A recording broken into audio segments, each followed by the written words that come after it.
bagian kahiji papagah dina aksara Sunda dina video kahiji.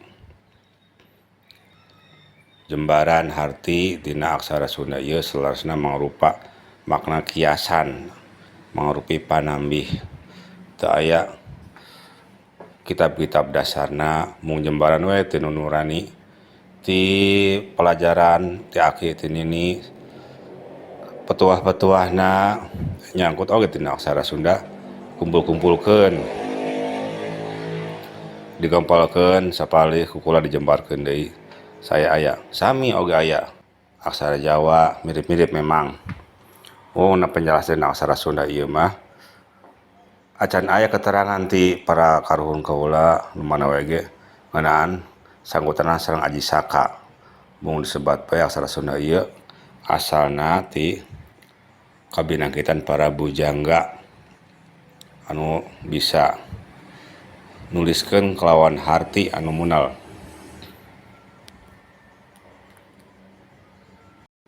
Pun ampun kakaruhun sadayana kaluhur anu sami alinuhung oge jembarna kabaraya-baraya anu maher dina masalah ieu sanes kula ngawadianan atawa mapagahan siga mapahan ngajai ka meri sanes.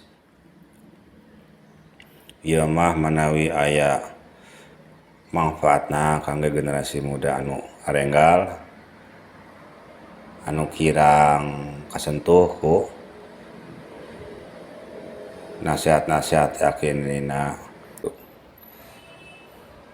Lebat ka saya mah henteu dumuk maon nu aya hampura tina sagala rupi kalepatan satacana prung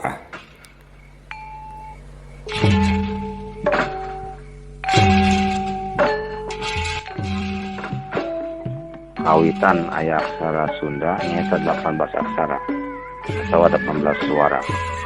Hana caraka data sawalaka jayanya maga banget. Di dieu hurufna dina aksara Sunda cacarakan atau Sunda pasisir atau bahasa Sunda Cirebon. Naon pihartieunana hana caraka hatina aya utusan. Data sawala hatina datang badami.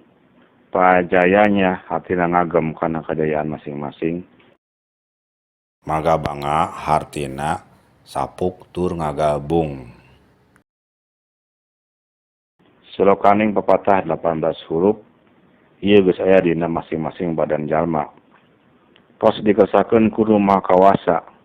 Dedena digebar jadi pepatah Sunda. Silih asah, silih asuh, silih asih. Adituna silih puji jeung silih pajukeun. Ngan omat kudu eling kana pusaka kajayaan diri, keluarga, agama serta negara. Dina awal pepatah ieu nyaeta ngusahakeun ayana babadamian. Hartina aya basa anu ngaropea ka papada. Teguh dina nyekel pusaka atawa patokan sangkan jaya atawa makmur serta sabilungan silih tulungan.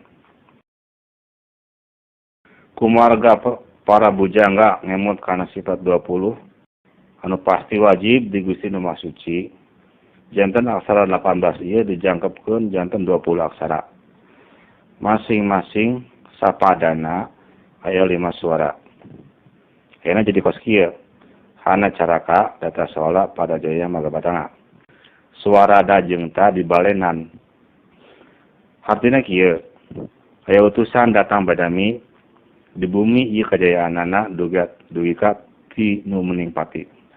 Bisa oge ngabatanga ieu diartikeun watangna tinu tambaga. Watangna tinu tambaga ieu mun nyutat tina lalakon gamelan. Tina lalakon silokananta. Maga banga oge ieu bisa diartikeun upama nyadak tinu baga bisa diartikeun kasifatan sifat awe atau sifat awe. Asalna artina kabeh manusia eta asalna ti sifat awe atau ngahijina di sifat awe nyata diindung. Asal ti indung nu ngandung bapa nu ngayuga. Leuna kecap pada hartina barisan atawa sabaris atawa sarua. Pada nuduhkeun tempat atawa alam. Misalna aya pada marca pada nuduhkeun alam dunia ieu atau alam bumi. Pada jayanya hartina jayana jalma eta aya di bumi.